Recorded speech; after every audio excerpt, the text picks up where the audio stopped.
The spotlight hits center stage at the Folies Bergère in Paris, and the audience falls silent.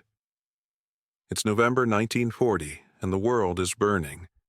Nazi tanks have rolled through the Arc de Triomphe. Swastika flags hang from the Eiffel Tower, and the City of Lights has dimmed under occupation. But tonight, in this gilded theater, one woman prepares to dance. Her name is Josephine Baker, and she's not just here to entertain. Tucked inside her dressing room, beneath layers of feathers and sequins, lies a collection of sheet music covered in notes that have nothing to do with melody. Written in invisible ink between the musical staffs are troop movements, artillery positions, and the locations of Nazi supply depots. Josephine Baker is a spy, and her performances are about to change the course of World War II. This sounds like Hollywood fiction, like something dreamed up by a screenwriter who thought reality needed more glamour. But it's not fiction, it's documented fact, recently confirmed by declassified MI6 files that have emerged from British intelligence archives. These files reveal a spy network so elaborate, so audacious, and so successful that it makes James Bond look like amateur hour. And at its center was a woman who had already conquered the entertainment world, who could have sat out the war in comfort and safety, but who instead chose to risk everything for the country she loved. This is the story of how a showgirl from St. Louis became one of the most effective intelligence operatives of the Second World War, and how her dance moves helped save D-Day. But to understand how Josephine Baker became a spy, we need to understand who she was before the war, because her journey to espionage is as remarkable as the espionage itself. Born Freda Josephine McDonald in 1906 in St. Louis, Missouri, she grew up in poverty so crushing that it shaped everything she would become.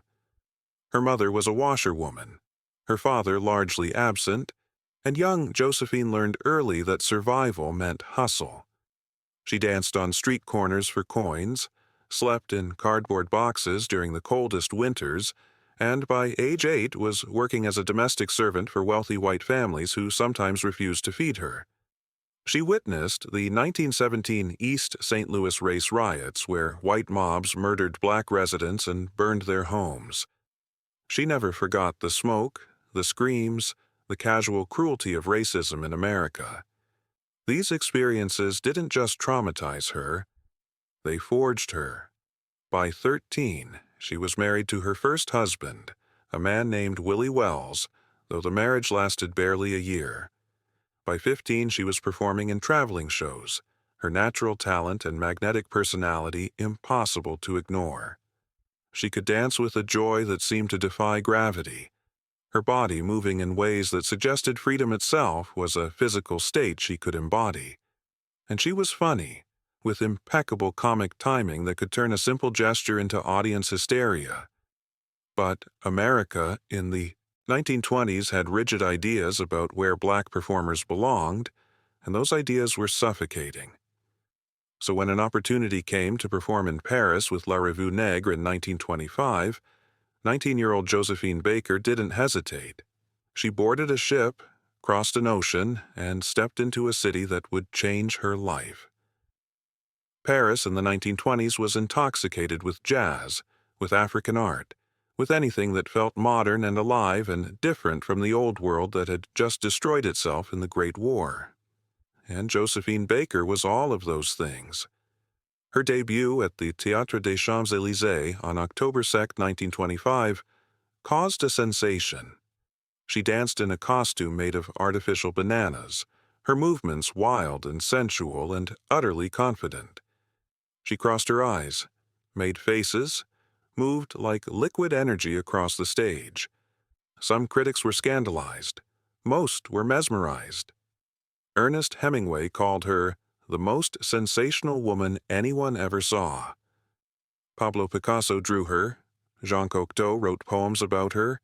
Within months, she was the most famous performer in Europe, earning more per week than most people made in a year. But here's what matters for our story. Josephine Baker didn't just become famous in France. She fell in love with France. Here, she could walk into any restaurant, any hotel, any theater, and be treated with respect. Here, she could date whoever she wanted, white men included, without fear of lynching. Here, she was judged by her talent and personality, not the color of her skin. It wasn't perfect. French racism existed too. But compared to Jim Crow America, Paris felt like freedom. And when you've been denied something your entire life, when you finally find it, you don't take it for granted. By 1937, she had become a French citizen, renouncing her American passport. France had given her dignity. She would spend the rest of her life trying to repay that debt. So when Nazi Germany invaded Poland in September 1939, Josephine Baker was not a neutral observer. She was a French citizen watching her adopted homeland prepare for war. And when a man named Jacques Abté approached her in the fall of 1939 with an unusual proposition, she didn't need time to think about her answer. Abté was an officer with the 12e Bureau, French military intelligence, and he had identified Baker as a potentially invaluable asset. She was internationally famous, which meant she could travel freely across borders. She was trusted by high-ranking officials and diplomats who attended her shows and parties. She was black, which meant that in the racist calculus of 1940s Europe, many people underestimated her intelligence.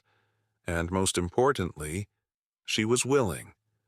When Abté asked if she would spy for France, Baker's response was immediate. France made me what I am. I will be grateful forever. The people of Paris have given me everything. They have given me their hearts, and I have given them mine.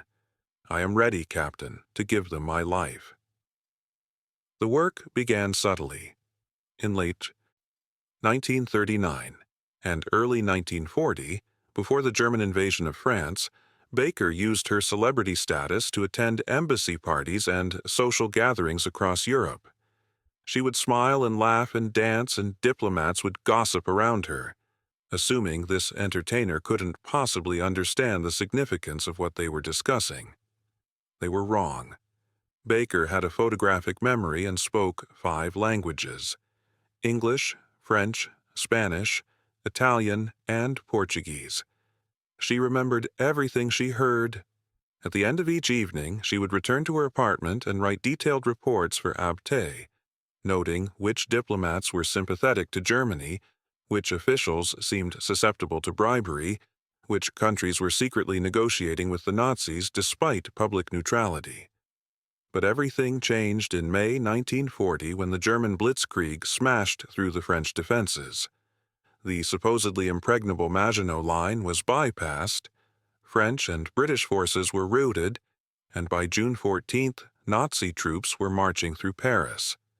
The French government fled to Bordeaux, then eventually to Vichy, where Marshal Philippe Pétain would establish a collaborationist regime. France was split in two: the northern zone occupied by Germany, the southern zone nominally independent but actually under Nazi control through Pétain's puppet government. For most intelligence networks, this would have meant the end. Agents scattered, networks collapsed, resistance seemed impossible. But Josephine Baker was not most agents. She made a decision that would define the rest of the war. She would leave Paris, move to her Château in the Dordogne region of southwestern France, and continue spying from there. The Château, Les Milandes, was in the unoccupied zone, which gave her more freedom of movement. But more importantly, it became a safe house for refugees. Jews fleeing persecution, resistance fighters needing to hide, Allied airmen shot down over France, all found shelter in Baker's home. She used her fame as cover, telling local officials she was simply helping war refugees out of humanitarian concern. The officials, many of whom were Vichy sympathizers, accepted this explanation because they couldn't imagine that an entertainer could be running a spy network. This is where the invisible ink and sheet music enter our story. Baker needed a method to transport intelligence that could survive searches by German soldiers and Vichy police. She couldn't carry documents or coded messages that would immediately reveal her as a spy if discovered. So Jacques Abté, who had escaped Paris with her, came up with a brilliant solution. They would write intelligence reports in invisible ink on Baker's sheet music. To any guard or soldier who searched her belongings, it would just look like a famous singer carrying her musical arrangements. The ink they used was a special formula developed by British intelligence, one that only appeared when exposed to specific chemicals. Between the musical notes, invisible to the casual eye, were detailed reports on German troop positions, fortification locations, supply routes, and political intelligence from Vichy officials. Baker traveled extensively between 1940 and 1942, using her status as an international celebrity to move through territories where most people couldn't go. She performed in Portugal, Spain, and North Africa, carrying her sheet music with her everywhere.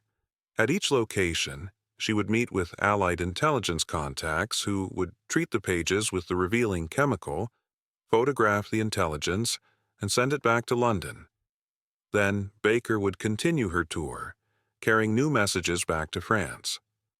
The Germans and Vichy authorities never suspected her because they saw what they expected to see: a vain entertainer who couldn't bear to be separated from her music, not a disciplined operative carrying military secrets that would help the Allies plan their eventual invasion.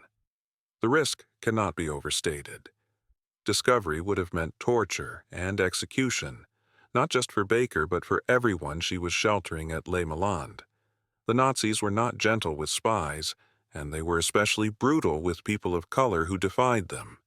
But Baker continued, driven by a sense of obligation that went beyond simple patriotism. She had seen what fascism meant.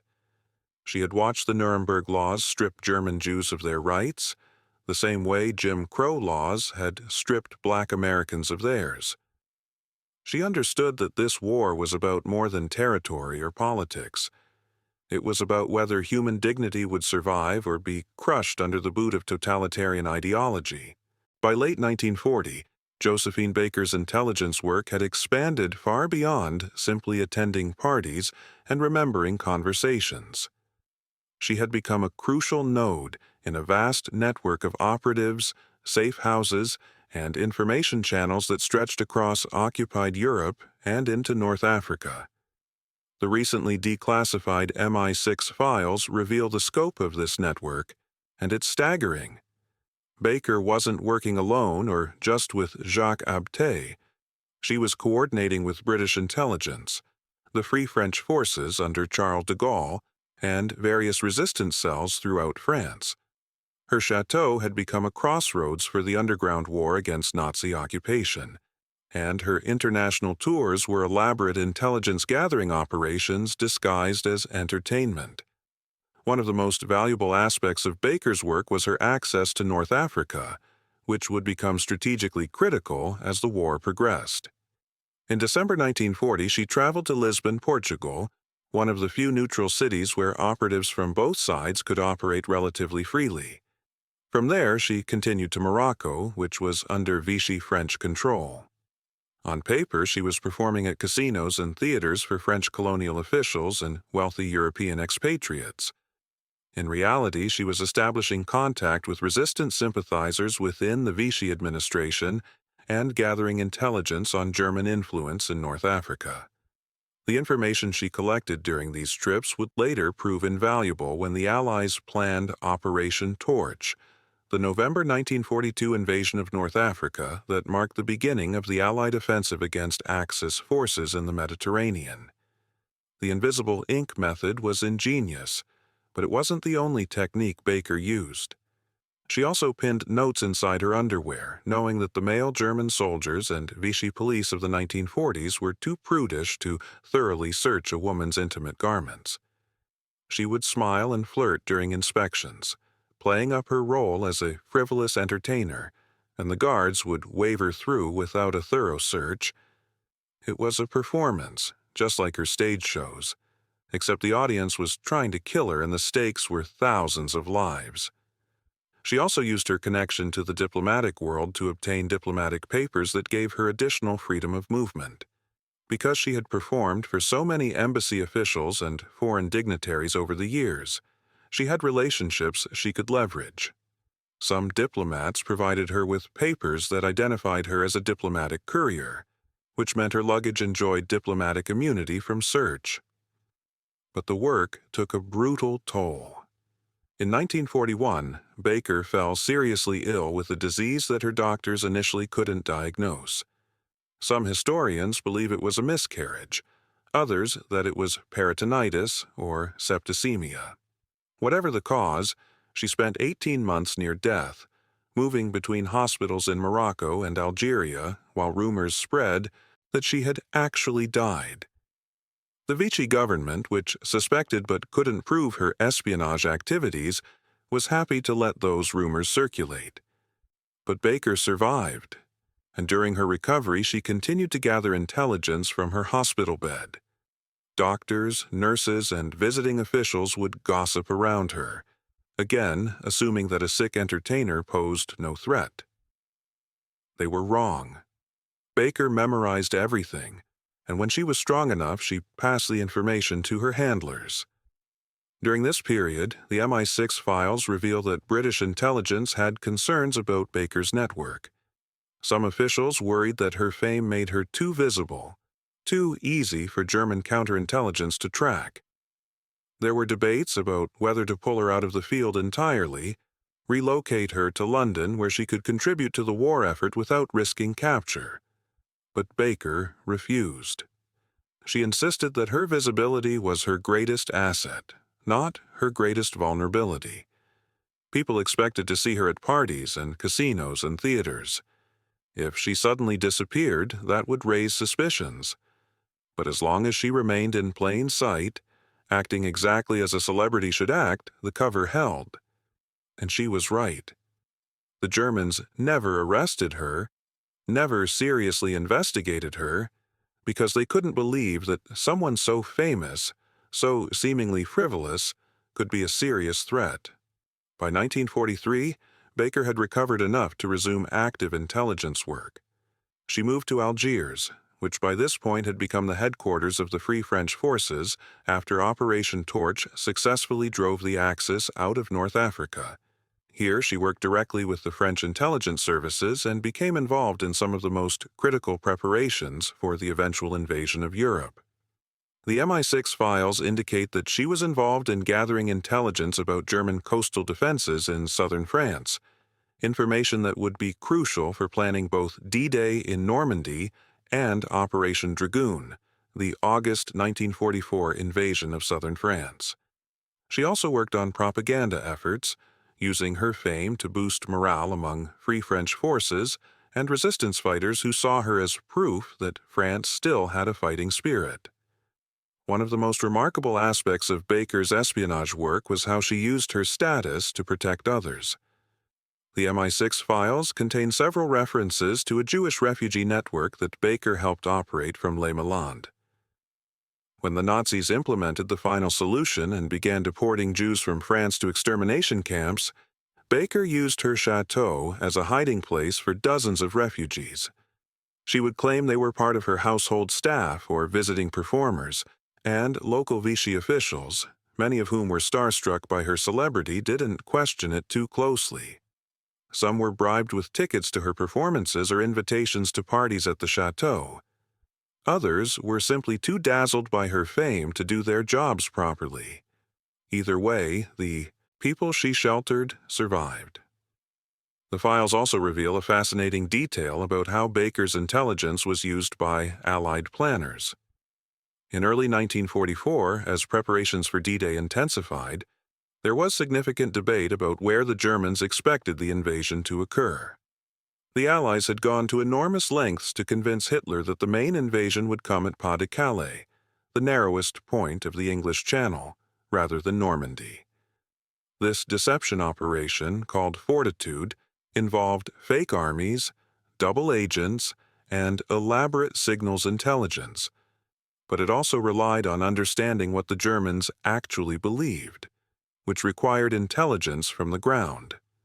Baker's network provided crucial confirmation that the deception was working. Through her contacts in Vichy and occupied France, she was able to report on where German forces were being concentrated, which defensive positions were being reinforced, and what German commanders were saying in private about where they expected the invasion. This intelligence helped confirm that fortitude was succeeding and that Normandy remained a viable option for the landing. Think about that for a moment. The most important military operation of the 20th century, an invasion that would determine the fate of Europe and the outcome of World War II, was planned in part using intelligence gathered by a showgirl who wrote in invisible ink on sheet music. It sounds absurd until you remember that espionage is fundamentally about exploiting assumptions and expectations. The Germans assumed that important intelligence would come from important-looking people. Diplomats, military officials, scientists. They didn't think a black entertainer could possibly be gathering meaningful intelligence, which meant they weren't watching her as carefully as they should have been. Their racism and sexism created a blind spot, and Baker drove an entire spy network through that blind spot. The MI6 files also document Baker's work with the French resistance, particularly after D-Day when the resistance became increasingly active in supporting the Allied advance through France.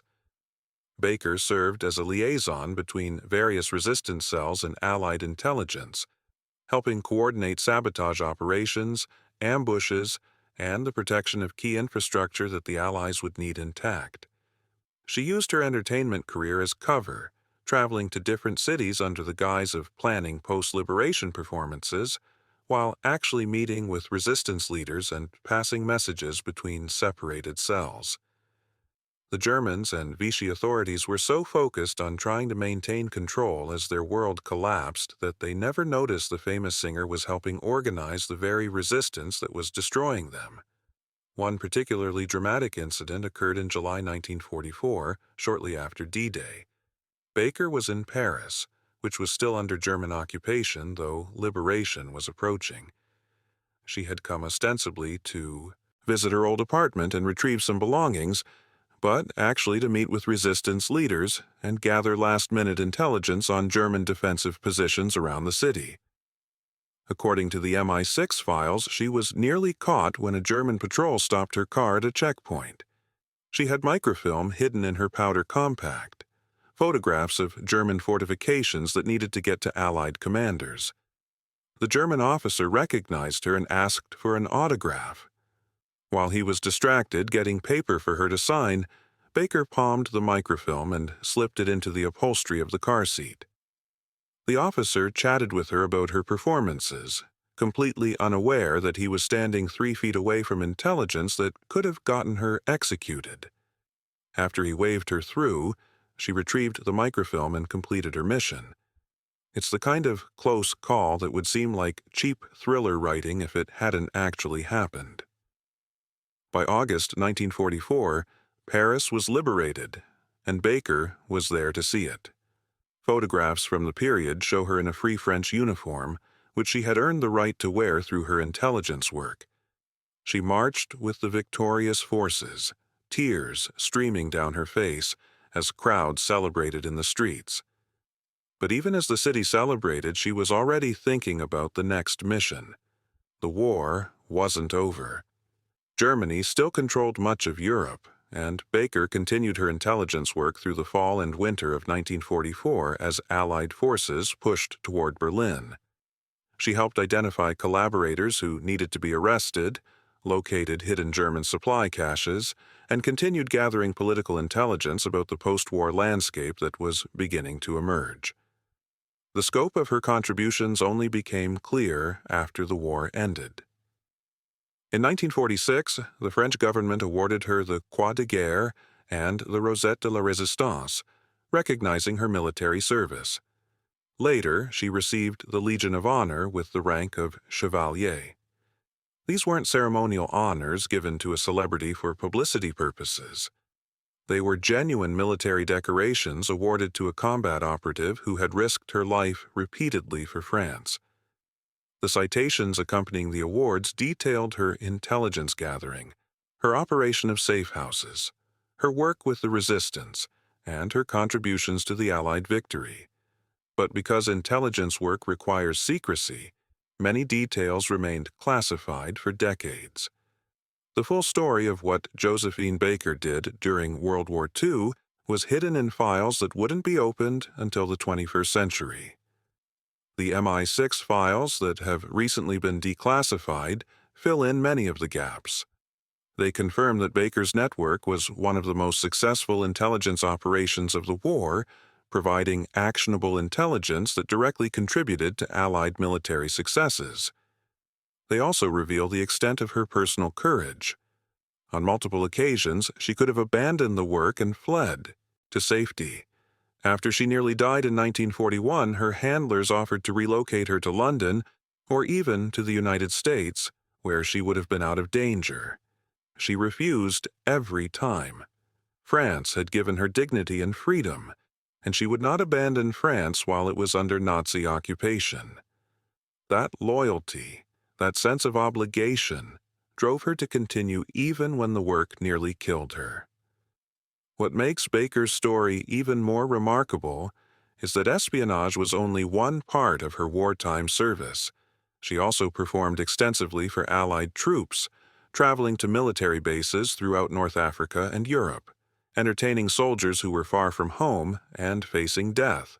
These performances weren't just morale boosters. They were also intelligence-gathering opportunities. Soldiers talk, especially when they're relaxed and enjoying entertainment. Baker would perform, then mingle with officers and troops, listening to their conversations, noting what units were being moved, where, what operations were being planned. Everything she learned went into her reports. She was simultaneously entertaining troops and spying on them, though in this case she was spying for their own side, gathering information that would help Allied commanders make better decisions. The end of World War II in 1945 should have marked the beginning of a peaceful retirement for Josephine Baker. She was nearly 40 years old, had survived illness that nearly killed her, had risked her life countless times for France, and had earned military honors that recognized her extraordinary service. Most people would have taken their medals, returned to performing, and lived comfortably off their fame and the gratitude of a liberated nation. But Josephine Baker was not most people, and the war had changed her in ways that made a quiet retirement impossible. She had fought against fascism and racism in its most violent form, had seen what totalitarian ideology did to human beings, and she couldn't simply return to entertainment as if none of it mattered. The war had been won, but the larger fight against injustice was far from over, and Baker was about to turn her espionage skills toward a new battlefield, the American Civil Rights Movement. But before we get to her post-war activism, we need to understand what the recently declassified MI6 files reveal about the final year of the war and the immediate post-war period, because Baker's intelligence work didn't end with VE Day. In fact, some of her most important contributions came during the chaotic transition from war to peace, when Europe was trying to rebuild and the Cold War was beginning to take shape. The MI6 files show that Baker continued gathering intelligence well into 1946, focusing on political developments in post-war France and the emerging tensions between the Western Allies and the Soviet Union. French intelligence, now reconstituted after the liberation, wanted to understand which political figures could be trusted, which had collaborated too closely with Vichy, and which might be susceptible to Soviet influence as communist parties gained strength across Europe. Baker's access to French political and social circles made her invaluable during this period. She attended post-war parties and gatherings where politicians, intellectuals, and military officers mingled, and she continued her wartime practice of listening carefully and reporting what she heard. The files indicate that she provided intelligence on several French politicians who were secretly negotiating with Soviet representatives, information that helped Western intelligence understand the political landscape as the Iron Curtain began to descend across Europe. She also helped identify former Vichy officials who were trying to whitewash their collaboration records and return to positions of influence.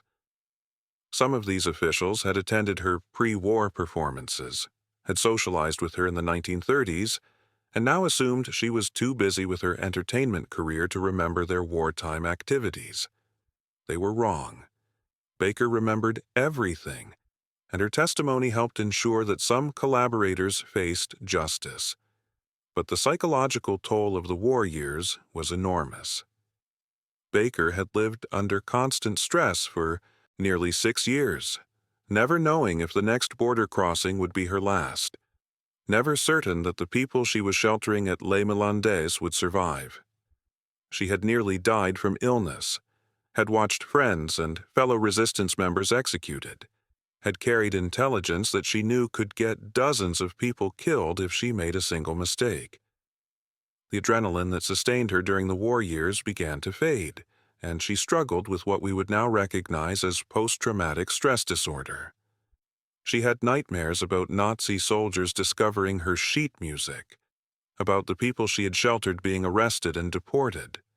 She threw herself into work, performing constantly, because staying busy helped keep the memories at bay.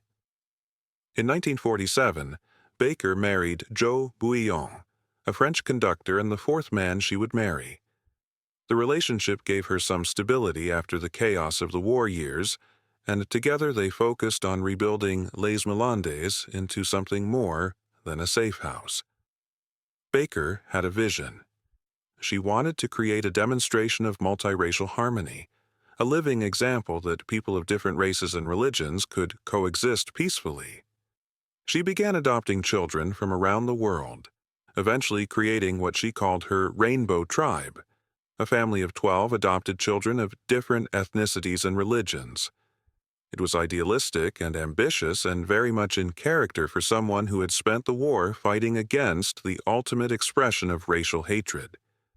If the Nazis represented the belief that racial purity was humanity's highest goal, Baker's Rainbow Tribe represented the opposite, the belief that diversity was humanity's greatest strength. But maintaining Les Milandes and supporting such a large family was expensive, and Baker's financial situation was increasingly precarious. The post-war entertainment world had changed. Audiences wanted different things. Newer performers were emerging, and Baker's fame, while still significant, wasn't what it had been in the 1930s. She needed money, which meant she needed to perform constantly, which meant she needed venues. And this is where her story intersects with post-war America and the civil rights movement that was beginning to gather momentum. In 1951, Baker returned to the United States for the first time since leaving in 1925.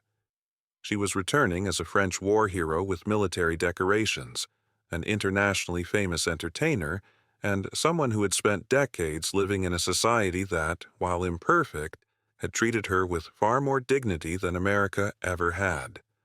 What she found when she returned shocked her, even though she should have expected it. Despite her fame and military service, despite everything she had accomplished, many American hotels and restaurants refused to serve her because she was black.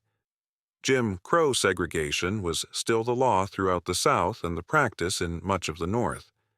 She could be a war hero in France, but in America, she couldn't eat at certain lunch counters or stay at certain hotels. The hypocrisy was staggering. This was a country that had just fought a war against racist totalitarianism, that had mobilized millions of soldiers under the banner of freedom and democracy. But that still treated its black citizens as second-class humans. Baker's response was to fight back, using the same skills she had developed during her espionage years: careful observation, strategic thinking, and the willingness to take calculated risks for a larger cause. The MI6 files reveal something fascinating about this period. British intelligence was monitoring Baker's civil rights activities because they were concerned about how racial tensions in America might affect Cold War politics. The Soviet Union was using American racism as propaganda, pointing to segregation and lynching as evidence that American democracy was a fraud. The British, as America's closest ally, worried that civil rights activism might be infiltrated by communist agents or might destabilize American society at a time when Western unity was essential against the Soviet threat. So they kept tabs on prominent activists, including Baker, to understand what was happening in the American civil rights movement. The files make clear that British intelligence never considered Baker a security threat. They were simply gathering information. But it's remarkable that a spy who had worked for the Allies during World War II was now being monitored by those same allies because she was demanding racial equality. Baker's most famous civil rights confrontation occurred in October 1951 at the Stork Club in New York City. She had reserved a table, but when she arrived with friends, the service was deliberately slow and dismissive. She was ignored by waiters, her order was delayed, and she was clearly being discriminated against. Baker complained publicly, and the incident became national news, forcing a conversation about discrimination in supposedly liberal northern cities. She also refused to perform for segregated audiences, a stance that cost her bookings and money but that helped pressure venues to integrate. She understood that her fame gave her leverage that ordinary Black Americans didn't have, and she used that leverage aggressively. If a theater wanted Josephine Baker to perform, they had to agree to admit Black patrons. It was economic pressure applied systematically, and it worked. What makes this activism particularly interesting in the context of her espionage background is that Baker approached civil rights work with the same strategic thinking she had applied to intelligence gathering. She didn't just protest randomly or emotionally. She calculated where her interventions would have the maximum impact. She targeted high-profile venues in northern cities because she understood that segregation in the North undermined the moral authority of Americans who criticized Southern racism.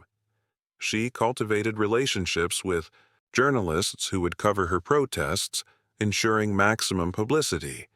She coordinated with civil rights organizations like the NAACP, sharing information and planning joint actions. In other words, she built a network, gathered intelligence, and executed strategic operations, exactly as she had done during the war. The enemy was different, the methods were different, but the fundamental approach was the same. The recently declassified files also reveal that Baker was under surveillance by the FBI during this period, though for different reasons than MI6. J. Edgar Hoover's FBI was paranoid about communist infiltration of the civil rights movement, and they investigated many activists on suspicion of being Soviet agents or sympathizers. Baker was no exception. FBI files on her, some of which have been released through Freedom of Information Act requests, show that agents attended her performances, monitored her correspondence, and tried to determine if she had communist connections. They found nothing because there was nothing to find. Baker was not a communist. She was simply someone who had spent the war fighting fascism and who saw American racism as fascism's cousin, another ideology that treated people as less than human based on arbitrary characteristics. But the FBI's suspicion demonstrates how civil rights activism was treated as a potential security threat during the Cold War, how demanding equality was seen as potentially un-American by those who benefited from inequality. In 1963, Baker participated in the March on Washington, where Martin Luther King Jr. delivered his famous "I Have a Dream" speech. She was the only woman given the honor of speaking to the crowd, and her speech was a powerful summary of her life's journey. She spoke about growing up in Jim Crow, Missouri, about finding freedom in France, about fighting in the war, and about returning to America to discover that the country still hadn't learned the lessons that the war should have taught. She wore her French military uniform, her medals visible, a visual reminder that she had fought for freedom abroad while freedom was still denied at home. The symbolism was powerful. Here was a decorated war hero, someone who had risked her life for the Allied cause, telling America that it needed to live up to its stated values. The crowd of over 250,000 people gave her a standing ovation. But Baker's activism came at an enormous personal and financial cost. Her refusal to perform for segregated audiences meant she lost income she desperately needed to maintain Les Milandes and support her 12 children. Her confrontational approach to racism made her enemies among powerful people who could have helped her career. Conservative politicians and segregationist groups attacked her as a troublemaker and an outsider who had no right to criticize America after abandoning it for France. Some of these attacks had racist and sexist overtones, portraying her as a morally loose foreigner trying to corrupt American values.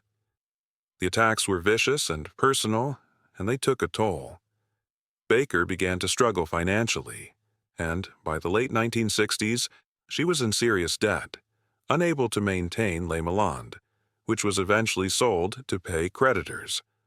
The MI6 files from the 1960s show that British intelligence continued to monitor Baker, though by this point it was more out of historical interest than current operational need. She was no longer actively gathering intelligence for anyone, but she remained a person of interest because of her connections to political figures on both sides of the Atlantic. The files note her friendships with various world leaders, including Fidel Castro, whom she met during a trip to Cuba, and various African independence leaders who admired her as someone who had fought against colonialism and racism. These connections worried Western intelligence agencies during the Cold War because they suggested potential channels for Soviet influence, though there's no evidence Baker was actually involved in any espionage during this period.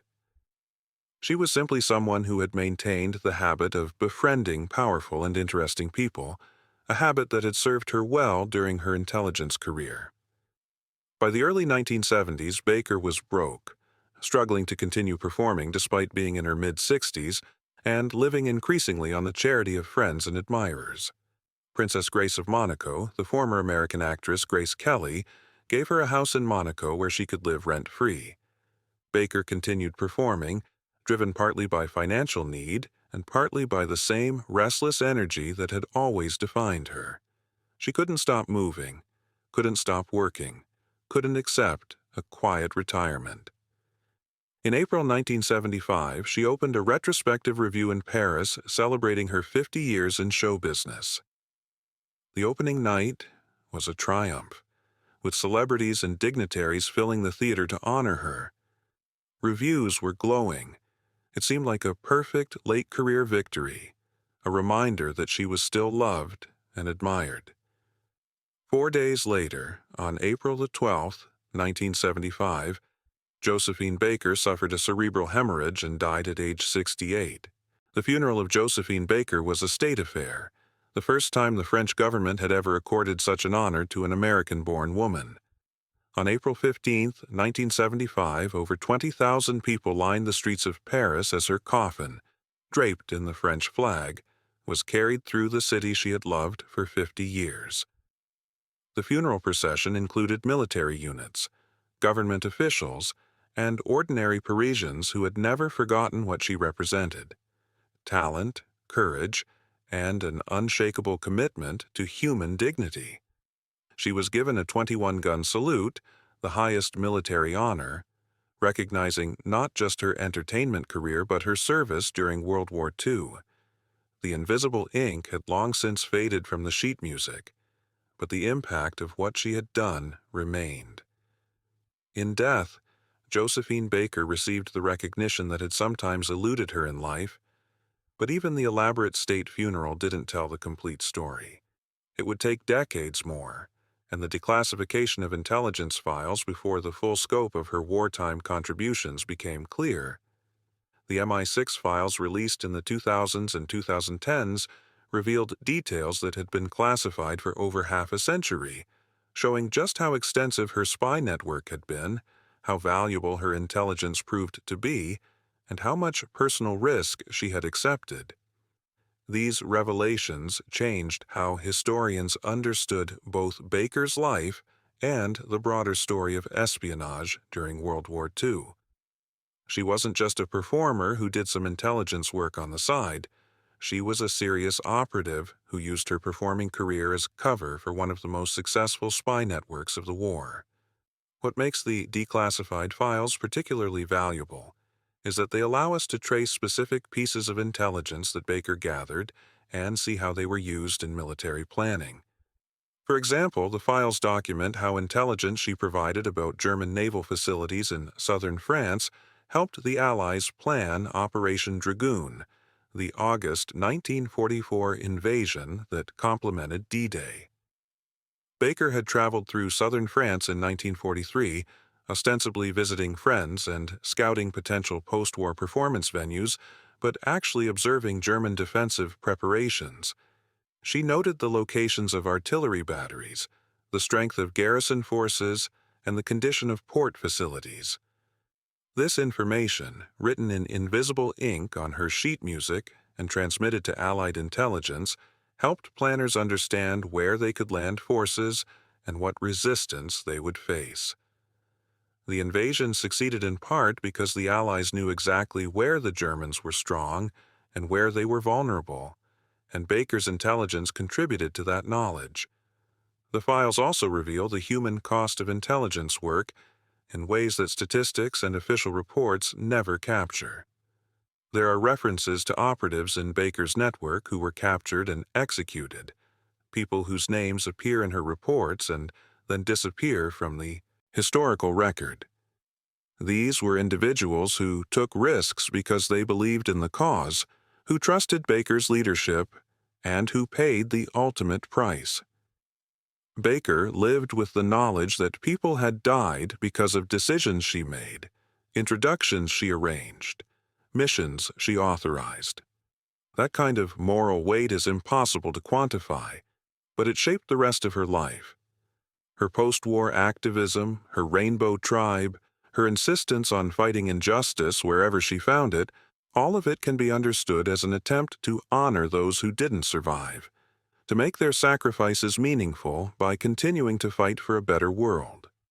One of the most remarkable aspects of the declassified files is what they reveal about the respect Baker earned from professional intelligence officers, men who initially dismissed her as a celebrity dilettante, but who came to recognize her as a skilled operative. There are memos from British intelligence officials praising her tradecraft, her ability to maintain cover under pressure, and her judgment in assessing the reliability of sources. One memo from 1944, written by an MI6 officer who had worked with her network, describes her as one of the most effective operatives in France, with access and capabilities that would be impossible to replicate. This wasn't empty praise or diplomatic flattery. It was a professional assessment from someone who understood intelligence work and who recognized excellence when he saw it. The files also document something that Baker herself rarely discussed: the psychological techniques she used to gather intelligence. She understood human nature deeply, knew how to make people feel comfortable enough to share information they should have kept secret. She would use flattery with vain officials, sympathy with lonely soldiers, flirtation with men who underestimated her because they were attracted to her. She could switch between different personas depending on what the situation required: the bubbly entertainer, the sophisticated artist, the compassionate listener, the naive outsider who needed things explained to her. Each persona was calculated to extract information, and she deployed them with the skill of someone who had spent decades studying human behavior from the stage. Performance and espionage required many of the same skills: reading an audience, adapting to changing circumstances, making people believe in the character you were presenting. Baker excelled at both. But the declassified files also reveal the limitations and failures, because no intelligence operation succeeds completely. There are references to blown operations, to sources who proved unreliable, to intelligence that arrived too late to be useful. Baker's network, like all intelligence networks, was imperfect, operating in conditions of uncertainty and constant danger. The miracle wasn't that everything worked perfectly. The miracle was that it worked at all, that an improvised network of civilians and resistance. Fighters managed to gather meaningful intelligence while under occupation by one of the most brutal regimes in history. The files document these failures matter-of-factly without drama, but they serve as a reminder that intelligence work is messy and uncertain, that operatives make their best guesses with incomplete information and hope that more decisions turn out right than wrong. In the years since Baker's death, her legacy has been reassessed multiple times as new information has emerged. For many years, she was remembered primarily as an entertainer, with her intelligence work treated as an interesting footnote. But as more files have been declassified and more historians have studied her wartime service, the narrative has shifted. Now she's increasingly recognized as a significant figure in the history of World War II intelligence, someone whose contributions were substantial and whose courage was extraordinary. Books, documentaries, and academic papers have explored her spy work in detail, treating it not as a curiosity but as a serious subject worthy of careful analysis. In 2021, she became the first Black woman to be inducted into the Panthéon in Paris, France's highest honor, a recognition that she belongs among the nation's greatest heroes. What lessons can we draw from Josephine Baker's story? First, that talent and courage can come from unexpected places, that preconceptions about who can contribute to important causes are often wrong. The German intelligence services dismissed Baker as irrelevant because she was a Black female entertainer, and that dismissal created a vulnerability that Allied intelligence exploited brilliantly. Second, that personal experience shapes how people respond to historical moments. Baker fought against fascism so fiercely, partly because she had experienced racism in America and understood what happened when ideologies of racial supremacy were allowed to flourish unchecked. Her background wasn't a limitation, it was the source of her commitment. Third, that intelligence work requires more than technical skills or training. It requires qualities that can't be taught: courage, judgment, the ability to think clearly under pressure, and a commitment to something larger than oneself. Baker's story also reminds us that history is more complicated than the simplified narratives we often tell. World War II is usually framed as a story of military campaigns and political leaders, of generals and presidents making decisions that shape the world. But wars are won by thousands of people whose names never appear in headlines, who take risks that go unrecorded, who contribute in ways that remain classified for decades. Josephine Baker was famous, so her story eventually came to light. But how many other operatives did equally important work and died without recognition?